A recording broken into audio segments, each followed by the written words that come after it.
హోసేయ గ్రంథం 4వ అధ్యాయం 6వ వచనం. నా జనులు జ్ఞానము లేని వారై నశించుచున్నారు. నీవు జ్ఞానమును విసర్జించుచున్నావు గనుక నాకు యాజకుడువు కాకుండా నేను నిన్ను విసర్జింతును. నీవు నీ దేవుని ధర్మశాస్త్రము మరచితివి గనుక నేనను నీ కుమారులను మరతును. హోషేయ 4:6. స్తోత్రం దేవ. ఈరోజు యొక్క వాక్య వెలుగులో మమ్మల్ని అందరూ నడిపించి బలపరిచి విత్తబడిచిన వాక్యం వ్యర్థం కాకుండా ప్రతి హృదయంలో నాటబడి నూరంతల పంట అనుగ్రహించమని యేసుక్రీస్తు నామములో ప్రార్థించి నమ్మి పొందుకొని ఉన్నాం తండ్రి, ఆమేన్. ప్రియులారా గమనించాలి, నా జనులు జ్ఞానము లేని వారై నశించుచున్నారు. ఎలా నశిస్తున్నారంటండి? జ్ఞానము లేని వారై నశిస్తూ ఉన్నారంట. ఒక అద్భుతమైన విషయాన్ని మీతో పంచుకోవాలని చెప్పి ఆశపడుతున్నాను. పాస్టర్ ప్రతాప్ గారు ఒంగోలు బాప్టిస్ట్ చర్చిలో పాస్టర్ గారుగా పనిచేస్తూ ఉన్నారు. మరి ఆ చర్చి సభ్యురాలైనటువంటి ఒక వృద్ధురాలు చనిపోయింది. ఆమెకు అంత్యక్రియలు చేయడానికి రమ్మని చెప్పి ఆ యొక్క సేవకుని పిలిచారు. పాస్టర్ గారు ఆమెను ఎన్నడూ చూడలేదు. ఆమె ఇంటికి వెళ్ళిన తర్వాత ఆమె కుమారులు, పాస్టర్ గారు రండి, మా అమ్మగారు నిన్న సాయంత్రం చనిపోయారు, బంధువులందరూ వచ్చిన తర్వాత సమాధి చేయాలని చెప్పి ఆగమండి అన్నాడంట కుమారుడు. ప్రతాప్ గారికి ఏం మాట్లాడాలో తెలియలేదు. చనిపోయిన యొక్క వృద్ధురాలు ప్రభుని అంగీకరించిందో లేదో ఎలా తెలుసుకోవాలి? వారిని అడిగితే బాధపడతారు. కాబట్టి ఆ సేవకుడికి ఏం చేయాలో అర్థం కావట్లేదు. అంచేత బాబు, మీ అమ్మగారి బైబిల్ నన్ను ఒకసారి చూడనిస్తారా అని అడిగాడంట ఆయన. ఆ అబ్బాయి వెంటనే వాళ్ళ అమ్మగారి బైబిల్ని తెచ్చి ప్రతాప్ గారి చేతికిచ్చాడు. ఆ బైబిల్ బాగా నలిగి ఉన్నది. అక్కడక్కడ పేజీలు చిరిగిపోయి ఉన్నాయి. రంగు పెన్సిల్తో అనేక చోట్ల అండర్లైన్ చేస్తున్నది.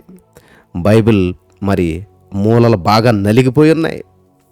పాస్టర్ గారికి ఆమె జీవితం గురించి పూర్తిగా అర్థమైపోయింది. ఆమె ఎన్నడూ చూడకపోయినా సరే, ఆమె జీవితాన్ని ఎన్నడూ పరిశీలించకపోయినా సరే, ఆమెతో ఎన్నడూ మాట్లాడకపోయినా సరే, ఆమె గురించి ఏమీ తెలియకపోయినా సరే, ఆమె చదివిన బైబిల్ని బట్టి ఆమె జీవితాన్ని అంచనా వేశాడు. ఆమెను ఎన్నడూ చూడకపోయినా సరే ఆమె జీవితం గురించి ఆయనకు పూర్తిగా అర్థమైపోయింది. తిరిగి వస్తూ ప్రతాప్ గారు ఆమె జ్ఞాపకార్థ కూటమిలో నేను చేయవలసిన ప్రసంగాన్ని ఆమె చేస్తుంది. ఆమె జీవితమే అనేకులకు మార్గదర్శకంగా ఉంటుంది. నా బైబిల్ చూసిన వారు ఎవరైనా సరే నా గురించి కూడా ఇలానే అనుకోవాలి అని తలంచాలి. హల్లెలూయా. నలిగిపోయినటువంటి, శిథిలమైపోయినటువంటి బైబిల్ని కలిగి ఉన్నటువంటి వ్యక్తిని నాకు చూపించు, శిథిలము కాని వ్యక్తిని నేను చూపిస్తాను. ఆమేన్. హల్లెలూయా. వింటున్నారా? నలిగిపోయిన, శిథిలమైపోయినటువంటి బైబిల్ని కలిగిన ఆ బైబిల్ ఉన్న వ్యక్తిని నాకు చూపించు, శిథిలము కాని వ్యక్తిని నేను చూపిస్తాము.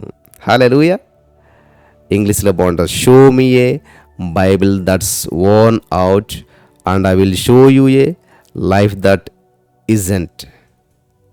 ఆ గొప్ప సహోదరు వలె ఈ రోజున మీరు కూడా బైబిల్లో అండర్లైన్ చేయాలని ఆశపడుతున్నారా? పెన్సిల్తో చాలామంది అండర్లైన్ చేస్తారు. పెన్సిల్తో అండర్లైన్ చేస్తే పేపర్ చెనగొచ్చును. కొంతకాలమైన తర్వాత ఆ రంగు వెలిసిపోవచ్చును. హైలైట్ మార్కర్ పెన్నులు మార్కెట్లో లభ్యమవుతున్నాయి, కానీ వాటితో పేజీ ఒక పక్కన అండర్లైన్ చేస్తే రెండో పేజీ కూడా పడుతుంది. క్రేయాన్స్ ఉపయోగించిన చక్కని పరిష్కారం, వీటిని ఉపయోగించడం చాలా చౌక. ఒక పాకెట్టు మరి రంగురంగుల క్రేయాన్స్ 20 రూపాయలు మాత్రమే. 20 రూపాయల కంటే తక్కువ దొరుకుతుంది. మరి అప్సరా, కలోరమా, 12 వ్యాక్స్ క్రేయాన్స్, మరి అవన్నీ మా పిల్లలు వాడుతుంటారు కాబట్టి 10 రూపాయలకే లభిస్తాయి. అవి ఎంతకాలమైనా సరే అవి వెలిసిపోవు.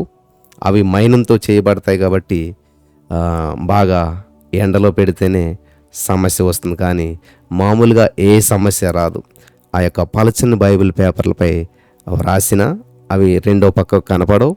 అనేక రంగులు ఉంటాయి కాబట్టి ఒక్కొక్క అంశము ఒక్కొక్క రంగుతో మీరు మార్కు చేయవచ్చు. పరలోక సంబంధమైన విషయాలను పసుపు రంగుతోను, త్యాగపూరితమైన విషయాలను ఎర్ర రంగుతోను, అభివృద్ధి పరిచేటువంటి విషయాలను పచ్చ రంగుతోను, నిరీక్షణ కలిగించేటువంటి విషయాలను నీలి రంగుతోను గుర్తించవచ్చు. మన బైబిల్ను చూచిన వారు మంచి అభిప్రాయాన్ని ఏర్పరచుకుంటారు. హల్లెలూయా. కాబట్టి ఈ రోజున బ్రదర్, నాకు అసలు చదవటమే రాదు బ్రదర్, మరి ఎలాగా నా జీవితాన్ని ఎలాగ అంచనేస్తారు అని అన్నట్లయితే నీ జీవితం ప్రియుల మత్తయి సువార్త, మార్కు సువార్త, లూకా సువార్త, యోహాను సువార్త అందరూ చదవకపోవచ్చు, కానీ ఐదో సువార్తగా ఉన్నటువంటి నీ జీవితాన్ని అందరూ చదువుతారు. నీ యొక్క ప్రవర్తన, నీ యొక్క మాట, నీ జీవిత విధానం ఊరంతా తెలుస్తుంది. నువ్వు చనిపోయాక నీ జీవితమే ఒక సాక్ష్యంగా ఉంటుంది. హల్లెలూయా. మరి పరిశుద్ధాత్మ దేవుడు మీ జీవితంలో కూడా ఇటువంటి అద్భుతమైన కార్యాలు చేసి అనేక మందికి సాక్షిగా నిలబెట్టి బలపరచునుగాక. ఆమెన్.